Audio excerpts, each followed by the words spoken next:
अस्सलाम वालेकुम स्टूडेंट्स, कैसे हैं आप लोग। उम्मीद है कि सब खैरियत से होंगे। लास्ट टाइम हमने 17 चैप्टर का 17.5 आर्टिकल डिस्कस किया था जो कि था magnetic properties of solids. Magnetic properties of solids में हमने ये देखा था कि कोई मटेरियल कब मैग्नेटाइज और डीमैग्नेटाइज होता है। आज हम ये पढ़ेंगे हिस्टैरिसीस लूप। हिस्टैरिसीस लूप हमें एक ऐसा व्यू देता है, एक ऐसा ग्राफ प्रोवाइड करता है जिसके साथ हम सिर्फ और सिर्फ ये देख के बता सकते हैं कि ये जो चीज़ है, ये मटेरियल है, ये किस हद तक मैग्नेटाइज हो सकता है और ये किस हद तक, यानी कि कितनी जल्दी ये डीमैग्नेटाइज हो सकता है। तो स्टार्ट करते हैं हिस्टैरिसीस लूप से। हिस्टैरिसीस लूप में हमने क्या करना है कि हमने जो फेरोमैग्नेटिक मटेरियल्स लास्ट टाइम हमने जो पढ़े थे उसमें हमने देखा था कि फेरोमैग्नेटिक मटेरियल्स ऐसे मटेरियल्स होते हैं जिसमें जो होता है कि इलेक्ट्रॉन मोशन और ऑर्बिटल मोशन एक दूसरे को सपोर्ट किया करते हैं, तो हमारे पास फेरोमैग्नेटिक मटेरियल वजूद में आते हैं।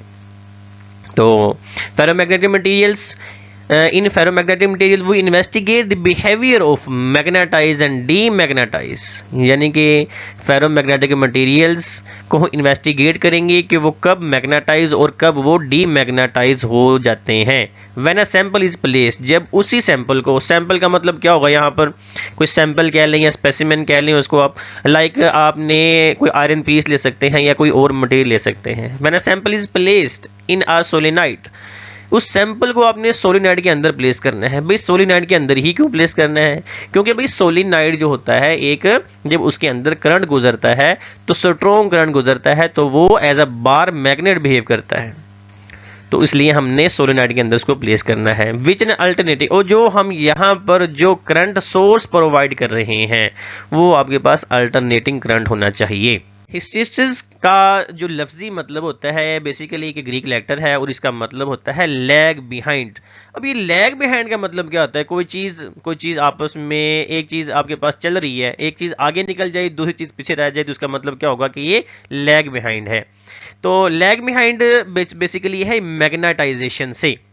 When an alternating current is at positive peak, जब अल्टरनेटिंग करंट उस वो पॉजिटिव पीक पे होता है, it is fully magnetize specimen in one direction. अच्छा, इसका मतलब क्या हुआ कि जब आपका करंट मैक्सिमम हो गया इन वन डायरेक्शन, ये देखिए वन डायरेक्शन और टू डायरेक्शन ये आपके पास बच्चों अल्टरनेटिंग करंट में होता है। जो आपके पास डायरेक्ट करंट होता है वहां पर जो होता है वो वन डायरेक्शन टू डायरेक्शन नहीं होती, वहां पर single direction unidirectional current हुआ करता है।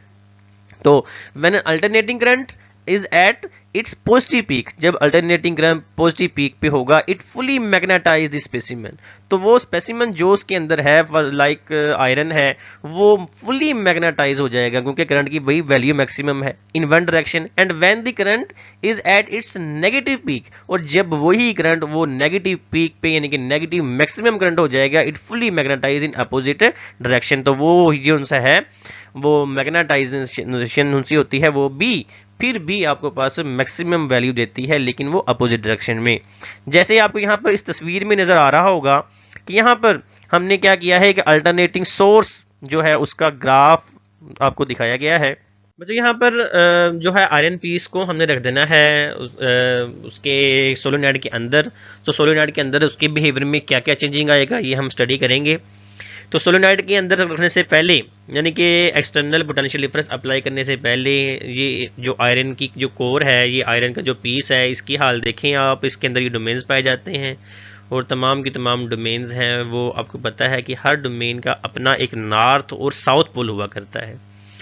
तो ये डी लाइन हो चुकी हैं, ये डी लाइन है अभी, क्योंकि हमने इसमें पोटेंशियल डिफरेंस अप्लाई नहीं किया।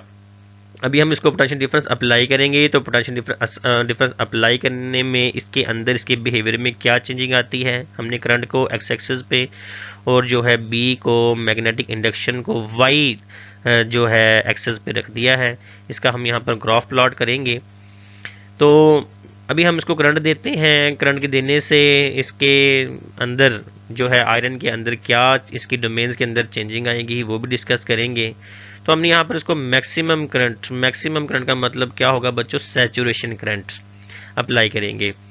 तो material magnetize completely in one direction. जो ही हम मैग्नेटाइजिंग करंट मैक्सिमम वैल्यू उसको देंगे करंट की, तो वो तमाम के तमाम मटेरियल जो होगा वो कम्प्लीटली मैग्नेटाइज हो जाएगा एक डायरेक्शन के अंदर।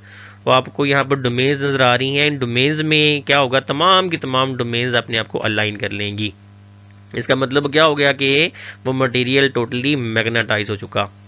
अब हमने क्या करना है, करंट को हमने जो है वो ज़ीरो पे लेके आना है। अब हम करंट को जब ज़ीरो पे लेके आएंगे तब हम देखेंगे इन डोमेन्स के अंदर क्या फ़र्क पड़ता है।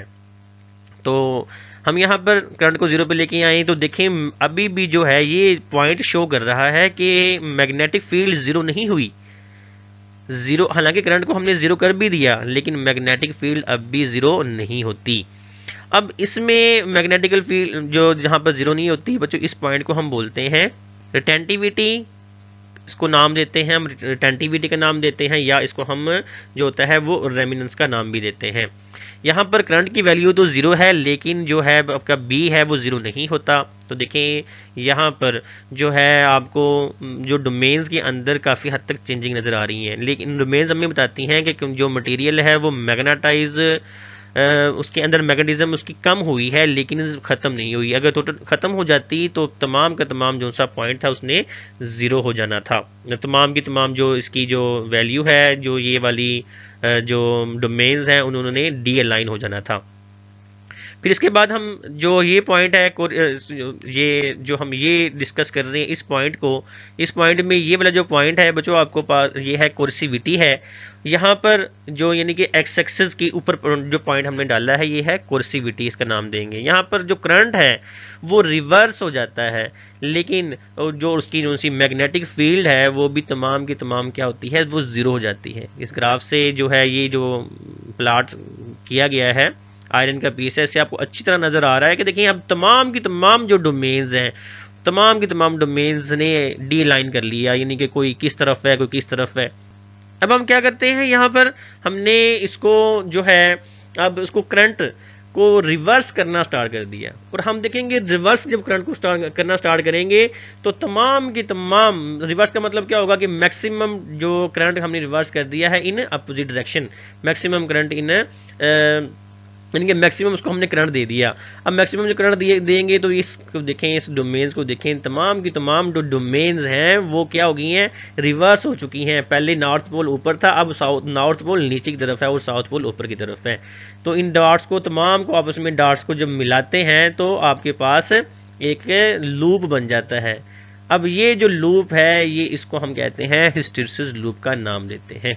अब ये बच्चों ये जो लूप है ये लूप हमें क्या प्रोवाइड करता है, ये हमें ये जो लूप का जो एरिया है ये हमें क्या बताता है।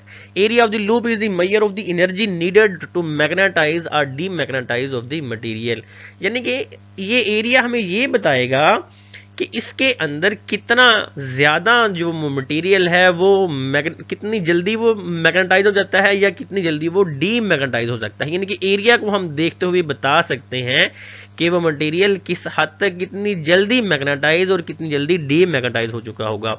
तो डेफिनेटली कोई अगर आपके पास ये जो एरिया है ज़्यादा बड़ा है तो उसका मतलब है कि इसको मैग्नेटाइज होने में काफ़ी देर लगी होगी और उसको डीमैग्नेटाइज होने में भी देर लगी होगी। लाइक जैसे आपके पास आयरन का, जैसे आपके पास सॉफ्ट आयरन है लाइक, तो सॉफ्ट आयरन क्या होता है, सॉफ्ट आयरन जल्दी मैग्नेटाइज हो जल्दी डीमैग्नेटाइज हो जाएगा। लेकिन इसके साथ अगर आप देखें स्टील जैसे होता है, अब स्टील को मैग्नेटाइज करना बड़ा मुश्किल काम है, लेकिन अगर वो मैग्नेटाइज हो गया तो फिर उसको डीमैग्नेटाइज करना भी बहुत ही ज़्यादा मुश्किल होगा।